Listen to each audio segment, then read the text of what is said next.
بسم اللہ الرحمن الرحیم۔ السلام علیکم خواتین و حضرات، اسلام اسٹڈی سرکل کی اس نشست کا آغاز کر رہے ہیں قرآن مجید کے مطالعے سے۔ آج جو حصہ ہم اس سے شروع کریں گے، قرآن مجید کا مطالعہ، یہ آپ جیسے دیکھ رہے ہیں یہ آج کا رن ڈاؤن ہے۔ سب سے پہلے جو ہم قرآن کا حصہ جو پڑھ رہے ہیں یہ سورہ فرقان کی آیت نمبر 63 سے 65 یعنی 63 سے 65 نمبر آیات ہیں۔ اس کے الفاظ یہ ہیں کہ وَعِبَادُ الرَّحْمَٰنِ الَّذِينَ يَمْشُونَ عَلَى الْأَرْضِ هَوْنًا وَإِذَا خَاطَبَهُمُ الْجَاهِلُونَ قَالُوا سَلَامًا وَالَّذِينَ يَبِيتُونَ لِرَبِّهِمْ سُجَّدًا وَقِيَامًا وَالَّذِينَ يَقُولُونَ رَبَّنَا اصْرِفْ عَنَّا عَذَابَ جَهَنَّمَ إِنَّ عَذَابَهَا كَانَ غَرَامًا۔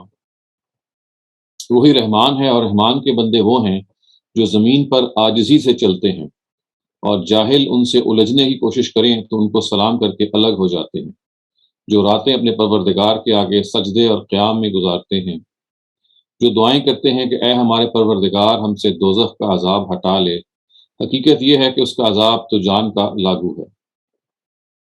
یہ آیات ہیں جو آپ کے سامنے اس وقت میں نے ترجمہ پڑھ کے سنایا ہے۔ سورہ فرقان کا جو یہ آخری حصہ ہے ادھر سے لی گئی ہیں۔ تو آپ دیکھیے کہ جیسے اپنی آغاز ہی میں یہ بتایا جا رہا ہے کہ یہ رحمان کے جو بندے ہیں، اللہ تعالیٰ کی جو خاص صفت ہے، جو قرآن مجید میں ہر دفعہ جب بھی ہم قرآن پڑھنے کا بسم اللہ سے آغاز کرتے ہیں تو ہمیں یہ معلوم ہے کہ ہم اس آیت سے آغاز کرتے ہیں، بسم اللہ الرحمن الرحیم۔ تو یہ جو رحمان ہونے کی صفت ہے اللہ تعالیٰ کے، وہ آپ یہ دیکھیں کہ یہاں پہ بہت نمایاں ہے، اور یہ بتایا گیا ہے کہ یہ رحمان کے بندے ہیں۔ یہ نہیں کہا گیا کہ اللہ کے بندے ہیں، عباد اللہ نہیں کہا، عباد الرحمان کہا۔ تو یہ مراد یہ ہے کہ وہ رحمان جو کہ ہماری زندگی میں جس کا ایک خاص مقام ہے، جس کی وجہ سے ہم اس دنیا کے اندر جب بستے ہیں تو ہمارے اندر ایک خاص تعلق پیدا ہوتا ہے اس کی مرسی سے، اس کی رحمت سے۔ اس کے بعد یہ کہا گیا ہے کہ یہ وہ بندے ہیں کہ جو زمین پر اکڑ کے نہیں چلتے۔ جو الفاظ ہیں وہ یہ ہیں کہ وَعِبَادُ الرَّحْمَٰنِ الَّذِينَ يَمْشُونَ عَلَى الْأَرْضِ هَوْنًا، یہ وہ زمین پر بہت نرمی کے ساتھ چلتے ہیں۔ اور پھر یہ کہا کہ وَإِذَا خَاطَبَهُمُ الْجَاهِلُونَ قَالُوا سَلَامًا، یہاں پہ جو جاہل کا ورڈ ہے یہ عربی زبان کا خاص اسلوب میں آیا ہے۔ اردو زبان میں جاہل کا جو لفظ ہے وہ ہم اصل میں اگنورنٹ کے معنی میں لیتے ہیں، ناواقف کے معنی میں لیتے ہیں، یا جاہل جسے کہتے ہیں۔ لیکن عربی زبان میں یہ جو جہل ہے یہ حلم کے مقابلے میں آیا، گویا کہ جذبات میں آ جانا، یعنی اس مفہوم میں بھی آتا ہے جس مفہوم میں اردو میں آتا ہے، لیکن اس کے لیے کرینہ چاہیے۔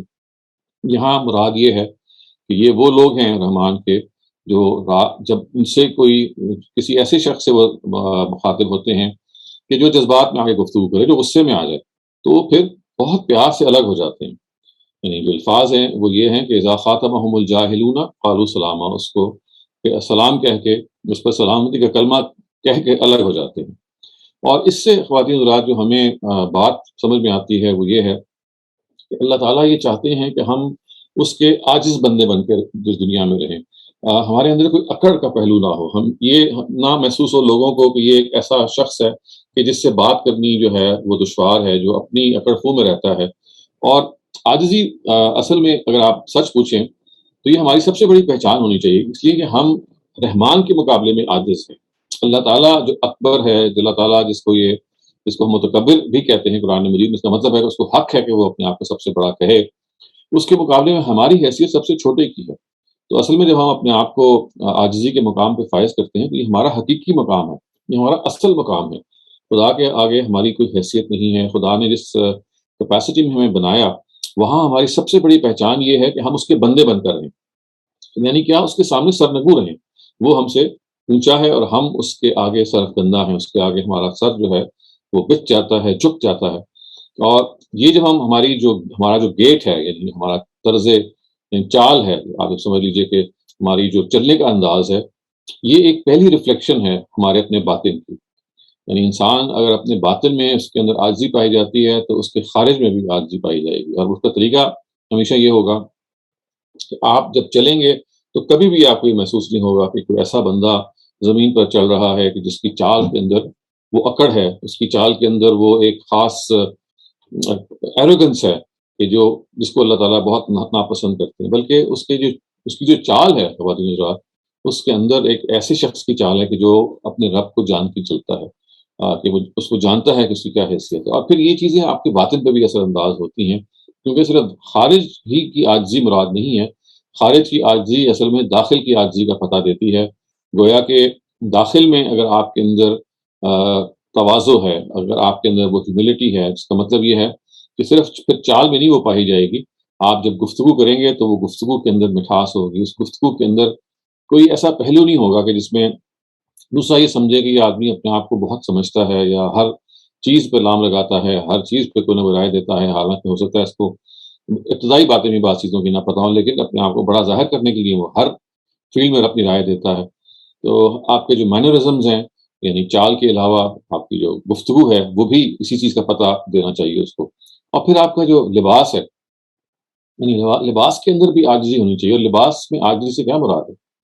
لباس میں عاجزی سے مراد یہ ہوتی ہے کہ آپ کوئی ایسا لباس نہ پہنیں جو اسٹیٹس سمبل ہو، جس کو پہن کے آپ کو یہ محسوس ہو کہ بھئی اب آپ ایک سوسائٹی کے بہت سربراہ بردہ اور بہت غیر معمولی انسان بن گئے ہیں۔ اور بہت سارے آپ کو ہمیں معلوم ہے کہ یہ اسٹیٹس سمبلس چینج ہوتے رہتے ہیں، یعنی سوسائٹی کے اندر کبھی ایک سوسائٹی کے اندر ایک اسٹیٹس سمبل ہوتا ہے، کسی اور کے اندر کوئی اور ہوتا ہے، اور پھر اس کے اندر تبدیلی بھی آتی رہتی ہے۔ تو ہمارا اپنا جو لباس ہے اس کے اندر بھی یہ اسٹیٹس، ہم اسٹیٹس کانشیس نہ ہوں، اور ہمیں یہ نہ محسوس ہو کہ ہم اپنے لباس سے، اپنی گفتگو سے، یعنی اپنی چال سے وہ ایروگنس کا اظہار کر رہے ہیں۔ قرآن نے تو یہاں پہ صرف چال کا ذکر کیا ہے، لیکن اس چال کا ذکر کر کے اصل میں پورے کے پوری شخصیت کا احاطہ کر لیا، کیونکہ جیسے میں نے کہا کہ انسان کا جو پہلا ٹاکرا کسی دوسرے انسان سے ہوتا ہے وہ اس کی چلنے کے انداز سے، کہ وہ کیسے اس کو چل کے اس کے پاس آ رہا ہے، اس سے ہوتا ہے۔ اگر اس انداز کے اندر انسان اپنی حیثیت کو نہ بھولے تو پھر یہ مشکل ہے کہ وہ اپنی گفتگو میں بھی، اپنے انداز میں بھی، اور جیسے میں نے کہا اپنے لباس کے اندر بھی وہ چیز اختیار نہ کرے۔ اچھا، یہ جو ہے نا جو آیات ہیں جس میں جو اس کا دوسرا حصہ ہے کہ اذا خاطبہم الجاہلون قالوا سلاما، یعنی رحمان کے بندوں کی دوسری صفت یہاں یہ بیان ہوئی ہے کہ یہ کبھی بھی الجھتے نہیں ہیں لوگوں سے۔ کبھی بھی اگر ان کے ساتھ کوئی غصہ کر جائے تو یہ جواباً غصے میں، یا اسے کہتے ہیں نا کہ they don't get entangled، جیسے ہی کو نظر آتا ہے کہ بھئی یہ اب معاملہ جو ہے وہ پھنس رہا ہے، یا گفتگو جو ہے وہ اب ایک اور طرف جا رہی ہے، استدلال کا معاملہ نہیں رہا بلکہ صرف اب جذبات کا اظہار رہ گیا، تو وہ کیا کرتا ہے؟ وہ یہ کہتا ہے کہ بھئی ٹھیک ہے، تم اب اس وقت اپنی انا کے جوش میں ہر طرح کی باتیں کر رہے ہو، تو چلو کرتے چلے جاؤ، مجھے رخصت دے دو اور میں تمہارے لیے دعا کرتا ہوں۔ اور دیکھیں قالوا سلاما میں یہ نہیں کہا کہ آپ بس محض اگنور کر کے چلے جائیں، سلامتی کی دعا دیں، یعنی جو آپ کو محسوس ہو کہ اس کے اندر ایروگنس آ گئی ہے اس کی گفتگو میں، اس کو اگر آپ نے if you have to leave his presence اور ہر پریزنس، تب بھی وہ ایسے انداز سے ہو کہ اس کو محسوس ہو کہ بھئی یہ بندہ جو ہے یہ مجھے کوئی دھتکار نہیں رہا بلکہ دعا دے کے رخصت ہو رہا ہے۔ تو یہ کتنی عمدہ بات ہے اور کتنی عمدہ نصیحت ہے۔ پھر آگے فرمایا کہ والذین یبیتون لربہم سجدا وقیاما، یعنی یہ رحمان کے بندے وہ ہیں کہ یبیتون لربہم، یعنی وہ اپنی راتوں کو اپنے رب کے سامنے گزارتے ہیں، سجدا وقیاما، سجدے میں اور قیام میں۔ ظاہر مراد اس سے تہجد کی نماز ہے، جس میں اللہ کرے سب کو ہمیں اٹھنا نصیب ہو، اور یہ وہ وقت ہے کہ قرآن مجید نے اس کے بارے میں جگہ جگہ پہ اہل ایمان کے بارے میں یہ بتایا ہے، یہ اپنے راتوں کے وقت پہلو ان کے بستروں سے کم کم لگے رہتے ہیں، یہ اٹھتے رہتے ہیں، اور رات کو اٹھ اٹھ کے اللہ تعالیٰ سے، اور ایک اور جگہ فرمایا کہ خوفا و طمعا، یعنی وہ امید میں بھی، خوف کرتے ہوئے بھی اور امید میں بھی اللہ تعالیٰ کو پکارتے ہیں، اپنے خدا کے ساتھ جو رابطہ قائم کرتے ہیں۔ تو اس کا سب سے آپ سمجھ لیجئے کہ وہ محمود ٹائم ہے کہ جس میں اللہ تعالیٰ یہ کہتے ہیں کہ میں اپنے بندے کی کو دیکھ رہا ہوں کہ وہ نیند توڑ کے اٹھتا ہے کہ نہیں اٹھتا۔ یہ ہمیں معلوم ہے کہ اگر ہم رات کو سو جائیں تو سب سے مشکل کام تہجد کے لیے اٹھنا ہوتا ہے۔ فجر کے لیے اٹھنا بھی ایک مشکل کام ہے، لیکن اس سے بھی زیادہ مشکل یہ ہے کہ آپ نصف النہار، نصف اللیل، یا رات اگر کچھ پہر باقی ہو، آپ کی آنکھ کھل جائے اور آپ کے اندر ہمت ہو اور اٹھ کے وضو کر کے آپ اللہ تعالیٰ کو یاد کریں۔ لیکن اللہ تعالیٰ یہ کہتے ہیں کہ جو رحمان کے بندے ہیں وہ تو رات ایسے ہی گزارتے ہیں، یعنی ایسا نہیں ہے کہ ان کی جو راتیں ہیں وہ غفلت میں گزرتی ہوں اور مطلب سوتے رہتے ہوں، ان کی آنکھ صبح ہی کھلتی ہو، بلکہ یہ کہا گیا کہ رات کے وقت وہ اٹھتے ہیں اور سجدے میں اور قیام میں۔ سجدہ اور قیام خواتین حضرات یہ نماز کی تعبیر ہے۔ یہ جگہ جگہ پہ آپ دیکھیں گے کہ اللہ تعالیٰ جب قرآن مجید کے اندر نماز کے بارے میں بتاتے ہیں تو بعض دفعہ صلاۃ کا ورڈ آ جاتا ہے، اور بعض دفعہ اس کی جو اجزاء ہیں اس سے نماز کا ذکر آ جاتا ہے۔ تو جب کہا جاتا ہے کہ وہ سجدے میں اور قیام میں اپنا وقت گزارتے ہیں رات کے وقت اپنے رب کے سامنے، تو یہاں مراد وہ تہجد کی نماز ہے۔ سجدہ وہ چیز ہے خواتین حضرات جو جیسے قرآن مجید سے بالکل واضح ہے کہ سب سے آپ کو فزیکلی اللہ تعالیٰ کی اگر قربت محسوس کرنی ہو، ظاہر ہے آپ اللہ تعالیٰ کو چھو تو نہیں سکتے، لیکن اگر آپ کو physically you want to feel the proximity of God, تو وہ سجدہ ہے. سجدے کا جو پوسچر ہے، جب آپ ماتھا زمین پہ ٹیکتے ہیں، دیکھیں ایک اور کام ہوتا ہے کہ جو آپ کا سب سے اونچا حصہ ہوتا ہے اس کو آپ سب سے نیچے زمین پہ لگا دیتے ہیں. یعنی یہ وہی عاجزی جس کا ہم ابھی ذکر کر چکے ہیں کہ رحمان کے بندے وہ ہوتے ہیں کہ جو زمین پر اکڑ کے نہیں چلتے، جو عاجزی سے چلتے ہیں. یہ اسی کا اظہار ہے کہ جب ہم سجدہ کرتے ہیں، سر اپنا جو پیشانی ہے، اپنا جو ماتھا ہے، جب ہم وہ زمین پہ ٹیک دیتے ہیں، تو اس سے جو ایک ترفع ملتا ہے، ایک احساس ملتا ہے، ایک اسپریچول ایلیویشن انسان کو ملتی ہے، وہ بیان سے باہر ہے. اور انسان کو ایک خاص طرح کا سکون ملتا ہے. وہ اپنے رب کے ساتھ سرگوشی کرتا ہے، اپنے رب سے گفتگو کرتا ہے، اپنے رب سے بات کرتا ہے. تو اب جب کہ ہم رمضان سے ایک ماہ کے قریب رہ گئے ہیں تقریباً، جس میں ہم سب کو سحری کو اٹھنا نصیب ہوتا ہے، تو ہم تہجد کی نماز پڑھ سکتے ہیں. تو بہرحال اس کا اہتمام کرنا چاہیے ہم کہ رمضان کے علاوہ بھی ہفتے میں ایک دفعہ یا مہینے میں 3 4 5 مرتبہ فجر سے پہلے اٹھیں اور ہمیں یہ موقع ملے کہ ہم اپنے رب سے راز و نیاز کریں. کیونکہ دیکھیں جیسے یہاں ہی فرمایا کہ رحمان کے بندوں کی صفت ہے، اور یہ صفت اگر ہم اپنے اندر پیدا کرنا چاہتے ہیں تو اصل میں پھر یہ وہی صفت ہے جو آپ کو ایک ہائی اچیور بناتی ہے. ایک ظاہر ہے کہ ہم اپنی زندگی میں جب بینچ مارکس مقرر کرتے ہیں تو اپنی پروفیشنل لائف میں، اپنی اسٹوڈنٹ لائف میں، اپنی مختلف کیپیسٹیز میں we would like to go higher and higher. تو اللہ کے ساتھ بھی ہمیں یہ معاملہ رکھنا ضروری ہے کہ ہم اللہ کے تعلق میں بھی اوپر سے اوپر جائیں. ہماری جو پرواز ہے اللہ تعالیٰ کے قریب قریب، یعنی اللہ تعالیٰ کی پراکسیمٹی، اس سے نزدیک ہونے، یعنی قلبی طور پہ، روحانی طور پہ خدا کے قریب ہونے کی ہونی چاہیے. تو تہجد کی جو نماز ہے، یہ خاص طور سے ہمیں یہ رستہ اور یہ زینہ طے کرتی ہے کہ ہم اللہ تعالیٰ کے قریب، ہمیں محسوس ہوتا ہے کہ ہم اللہ تعالیٰ کے قریب آ گئے ہیں. تو یہ جیسے میں نے عرض کیا کہ اس کے لیے خاص ایفرٹ کرنی چاہیے. اور یہ خود ایک اپنے اندر جو ایک لذت انسان کی رکھتی ہے. ایک اور موقع پہ کہا گیا نا کہ جو اس پہ اللہ تعالیٰ نے آنکھوں میں لذت چھپا رکھی ہے، تو تجافا جنوبہم عن المضاجع یدعون ربہم خوفا وطمعا مما رزقناہم ينفقون، کہ جو یہ رحمان کے بندے وہ ہیں کہ جب اپنے پہلوؤں کو یہ اپنے بستروں سے الگ رکھتے ہیں، تو یہ ان کی خاص صفت ہے کہ وہ ان کے اندر کی جو عاجزی ہے وہ، اور ان کے اندر کا جو یہ درد ہے کہ میں اپنے رب سے، اگر میرے سے غلطی ہوئی ہے تو میں اس سے معافی مانگوں. اگر اللہ تعالیٰ کی مجھ پہ بیش بہا عنایتیں ہوئی ہیں، جو ظاہر ہے کہ ہم سب پہ ہوئی ہیں، تو میں اس کا شکر ادا کروں. تو یہ بہترین وقت ہے شکر ادا کرنے کا بھی، اور یہ بہترین وقت ہے رب سے مانگنے کا بھی. تو یہ وہ بہت اعلیٰ درس ہے جو قرآن مجید نے ہمیں دیا ہے. بلکہ سورہ فرقان کا جو آخری حصہ ہے، یہ پورے کا پورا اس لائق ہے کہ آپ کو جب بھی موقع ملے آپ اس کو پڑھیں. یہ اس کی شروع کی اس پیراگراف کی کچھ آیتیں ہیں، لیکن آگے تک جو کچھ بیان ہوا ہے وہ اہل ایمان کی صفات میں سے ایک ایک چیز ہے جو چن چن کے اللہ تعالیٰ نے بیان کی اور یہ بتایا ہے کہ اگر آپ خدا کے قریب ہونا چاہتے ہیں، رحمان کے بندے بننا چاہتے ہیں، تو ان اوصاف کو اپنے اندر، اپنی زندگی میں اپنائیں. آئیے خواتین رات ہم اپنے اسٹڈی سیشن کے اسٹڈی سرکل کے دوسرے سیگمنٹ کی طرف بڑھتے ہیں. اس میں ہم نبی صلی اللہ علیہ وسلم کی روایت کا، حدیث کا مطالعہ کرتے ہیں.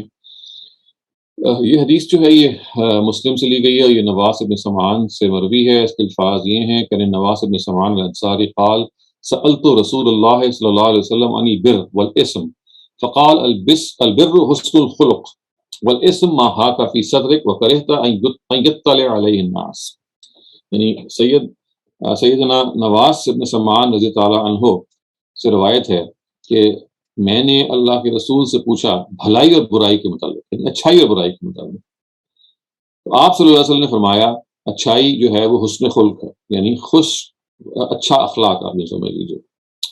اور اس کے بعد یہ کہا کہ اور گناہ وہ ہے کہ جو تیرے دل میں چبھے، ما حاک فی صدر کا وکرہت ان یطلع علیہ الناس، اور یہ بات کہ تجھے یہ برا لگے، یعنی تجھے یہ ناگوار ہو کہ یہ بات جو ہے یہ اوروں کے علم میں ہے، اوروں لوگ جو ہیں اس پہ مطلع ہیں. تو یہ دیکھیے اللہ تعالیٰ کے نبی نے، جیسے ہمیں معلوم ہے کہ ان کے ہاں بعض جو حدیثیں ہیں نا وہ جوامع الکلم بن جاتی ہیں، یعنی اتنی ٹرس، اتنی پتھی میکسمز بن جاتی ہیں جن کو آپ ضرب الامثال کہہ سکتے ہیں، کہ پرووربل بن جاتی ہیں. تو جب یہ نواس ابن سمعان نے پوچھا کہ اچھائی کے بارے میں، تو آپ نے کہا حسن الخلق. اچھائی کیا ہے؟ اچھا اخلاق ہونا.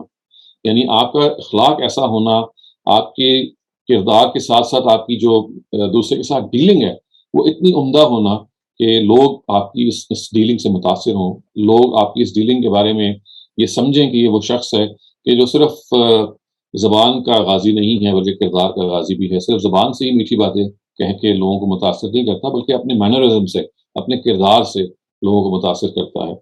اور پھر یہ دیکھیے، یہ کہا جب پوچھا گیا کہ برائی کیا ہے تو آپ نے کہا ما حاک فی صدرک وکرہت ان یطلع علیہ الناس، یعنی جو چیز آپ کے اندر، آپ کے دل میں چبھن پیدا کرے، اس کا مطلب ہے وہ برائی ہے، اور آپ نہیں چاہیں گے کہ میں اس برائی کو کسی کے ساتھ شیئر کروں، آپ اپنی اس برائی کو چھپانا چاہیں گے۔ تو یہ بتایا، یعنی بتانے کا پیغمبر صلی اللہ علیہ وسلم کا مقصد یہ ہے کہ یہ ایک ایسی چیز ہے کہ جس میں آپ کو کسی مفتی کے پاس جانے کی ضرورت نہیں ہے کہ اچھائی اور برائی کیا ہے۔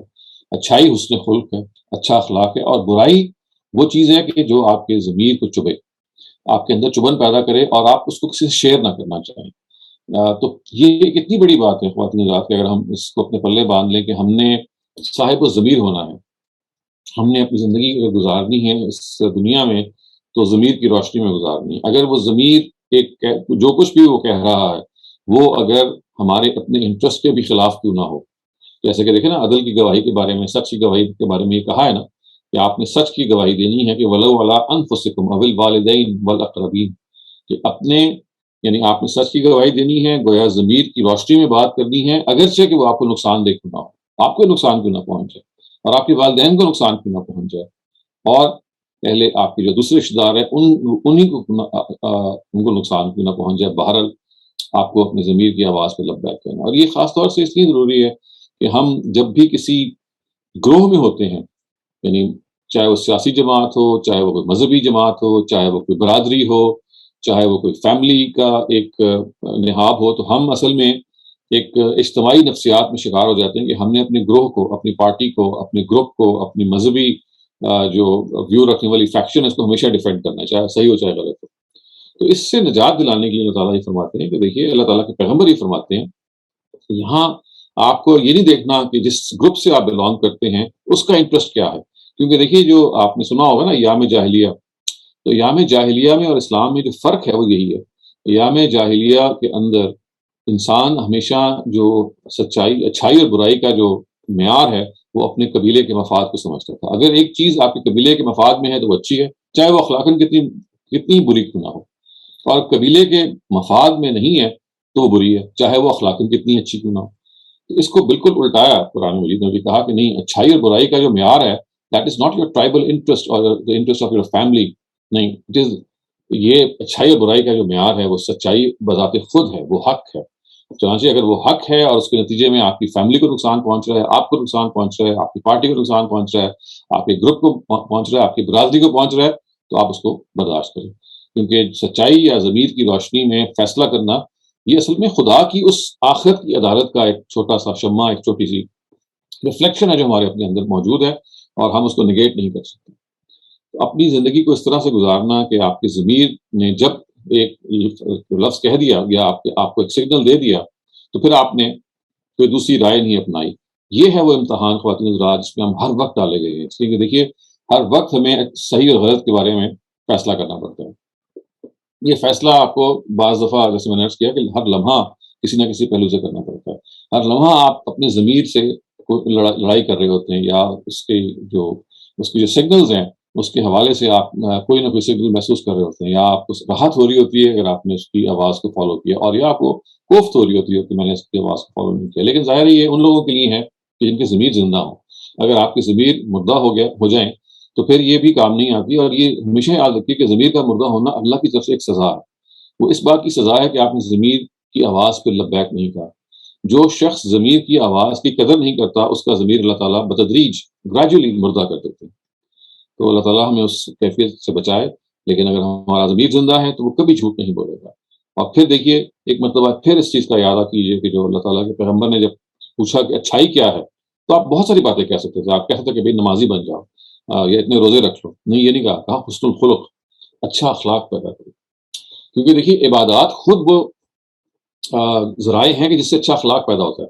یعنی یوں سمجھ لیجیے کہ worship rituals they are not a means, یعنی they are not an end, they are means to an end, یعنی وہ مینس کیا ہے، وہ سمجھ لیجیے کہ یہ بذات خود یہ ذریعہ ہے، اور جو ذریعہ سے ہمیں پہنچانے والی چیز ہے وہ کیا ہے؟ اچھا اخلاق ہے۔ گویا کہ عبادات اس لیے ہیں کہ آپ کے اندر اچھا اخلاق پیدا ہو۔ تو اسی وجہ سے اللہ تعالیٰ کے پیغمبر نے وہ آخری بات کر دی کہ اچھائی کیا ہے؟ اچھا اخلاق، اچھا مینرزم، گڈ کیریکٹر۔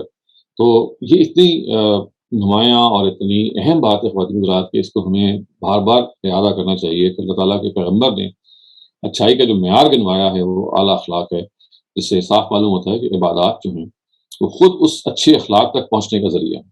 اگر عبادات کے ذریعے کے بعد بھی ہمارا اخلاق نہ اچھا ہو، ہماری ڈیلنگز اچھی نہ ہوں، اس کا مطلب ہے کہ پھر ہم نے صحیح طریقے سے دین کے میسج کو نہیں سمجھا، اور کسی ایسے سٹریس میں مبتلا ہو گئے، کسی ایسی چیز کو ایمفیسائز کرنا شروع کر دیا ہے کہ جس کی حیثیت مذہب میں ایک ذریعے کی تھی، ہم نے اس کو اینڈ سمجھ لیا۔ عبادات they are not an end in themselves, they are a means to an end۔ وہ اینڈ کیا ہے؟ اچھا اخلاق۔ اب ہم خواتین حضرات اپنے اس اسٹڈی سرکل کے تیسرے سیگمنٹ کی طرف بڑھ رہے ہیں، اور یہ تیسرا سیگمنٹ ہے بائبل اسٹڈی کا، اس میں ہم کسی نہ کسی پہلو سے بائبل کے کسی حصے کا مطالعہ کرتے ہیں۔ یہ متی کی جو انجیل ہے، گاسپل آف میتھیو، اس کا 6واں باب ہے اور پہلی 2 آیتیں، اور اس کے الفاظ یہ ہیں کہ خبردار اپنے نیک کام لوگوں کے سامنے دکھاوے کے لیے نہ کرو، ورنہ تم اپنے آسمانی باپ سے کوئی اجر نہیں ملے گا، تم کو اپنے آسمانی باپ سے کوئی اجر نہیں ملے گا۔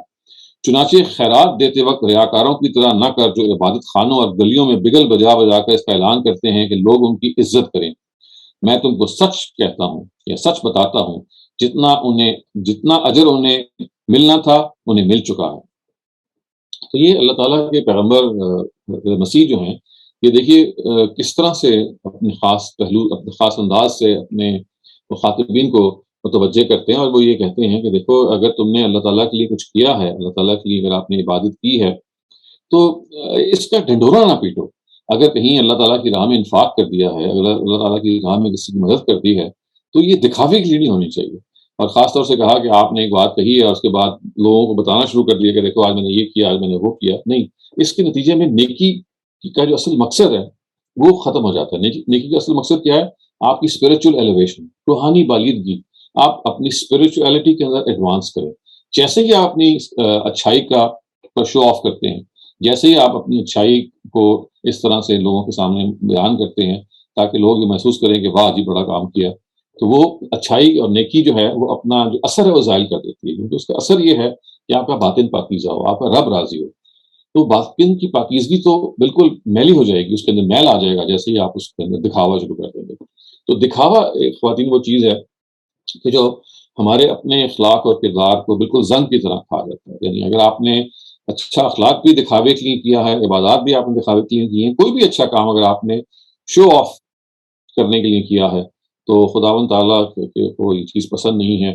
اور یہ اصل میں ہمارے جو زندگی کے جو مختلف شعبوں کے اندر جو بہتری آنی چاہیے، یہ اس کے لیے کاؤنٹر پروڈکٹیو ہو جاتی ہے۔ تو نیکی اگر آپ کریں تو کوشش کیجیے۔ دیکھیے اللہ تعالیٰ نے قرآن مجید میں بھی انفاق کے بارے میں یہ کہا ہے کہ الذین ينفقون اموالهم باللیل سرا وعلانیہ، یعنی اگرچہ دونوں باتیں کہی ہیں کہ وہ لوگ کہ جو اللہ تعالیٰ کے دیے ہوئے رزق سے خرچ کرتے ہیں، چپ کے بھی اور اوپنلی بھی۔